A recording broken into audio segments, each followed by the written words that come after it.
Situation Gunda ಆಡಕಮ್ಮ.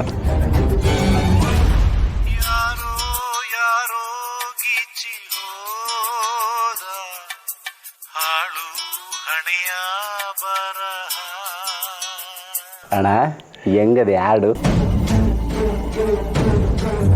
ಸೋತ್ಬಿಟ್ಟಿನ್ಕಲ್ಲ, ಉರ್ಸ್ಬೇಡ. ಅಣ್ಣ ಅವತ್ತು ಶಿವ ಪಾರ್ವತಿ ಜೊತೆ ಓಡೊಂಟಾದಾಗ ನನಗೂ ಹಾಡು ಹೇಳಿ ಉರಿಸ್ತಿದ್ದೆ. ಪಿರುತಿಯಪ್ಪ ಅರಿವಾಡ ಹರಿಯೋತೋ ಗೆಳೆಯ.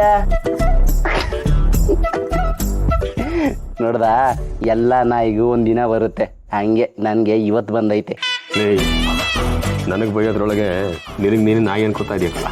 ಅಣ್ಣ ನಾನು ನಾಯಿನೇ, ಆದರೆ ನೀ ಎತ್ತಿರೋ ನಾಯಿ, ಅದಕ್ಕೆ ಪಾರುಯಿಂದ ಅಲಿತಾ ಇವನಿ. ನೀನು ನೋಡು, ಆಸ್ತಿ ಆಸ್ತಿ ಆಸ್ತಿ ಅಂತಿದೆ. ರಾಣಿ ನಿನ್ನ ಆಸ್ತಿನೆಲ್ಲ ಸುಟ್ಟಾಕೋದು. ಅದೇ ನನ್ನನ್ನು ನೋಡು, ಆ ಶಿವ ಪಾರ್ವತಿನ ಮದುವೆ ಆದರೂ ಕೂಡ ಪಾರುನ ನನ್ನ ನಿಧಿಯಾಗೆ ಇನ್ನೂ ಮಡಿಕೊಂಡಿವ್ನಿ. ಯಾವನಾರು ಎತ್ಕೊಂಡೋಗ್ಲಿ ನೋಡೋಣ. ಆಗಕ್ಕಿಲ್ಲ. ಅದಕ್ಕೆ ದೊಡ್ಡವ್ರು ಹೇಳಿರೋದು, ಪ್ರೀತಿನೇ ಆದ್ಯ ಅವರು ತಂದ ಆಸ್ತಿ ನಮ್ಮ ಪಾಲಿಗೆ. ಬೀದಿಗೆ ಬಿದ್ಬಿಟ್ಟಿದ್ದೀವಿ. ಮುಗಿಸ್ತಾ ಇದೆಯಲ್ಲ,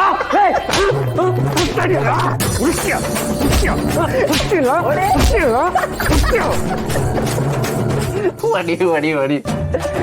ನೀನು ನಂಗೆ ಹೊಡಿಬೋದು, ಯಾಕಂದ್ರೆ ನಾವಿಬ್ರು ಒಂದೇ ರಕ್ತ ಹಂಚ್ಕೊಂಡು ಹುಟ್ಟೀವಿ. ಯಾಕಂದ್ರೆ ನೀನು ನಮ್ಮ ಅಣ್ಣ, ಆದ್ರೆ ನಾನು ಹೊಡೆಯಕ್ಕಾಗಿಲ್ಲ. ಇವ್ನು ನನಗೆ ಹೊಡಿಯಲ್ವಾ? ಮತ್ ಮಲಿಕಂಡಾಗ ನನಗೆ ಇಂದ್ರಿಗೆ ಹೊಡೆದವ್ರು ಯಾರು? ಇವನನ್ನು ಬಿಟ್ರೆ ನಮ್ಮ ಮೈ ಮುಟ್ಟೋ ಧೈರ್ಯ ಯಾವನ್ಗೈತೆ? ಈಗ ಈ ವಿಷಯ ಮುಖ್ಯ ಅಲ್ಲ, ಆಸ್ತಿ ವಿಷಯ ಮುಖ್ಯ. ಇದನ್ನ ಆಮೇಲೆ ನೋಡ್ಕೊತೀನಿ.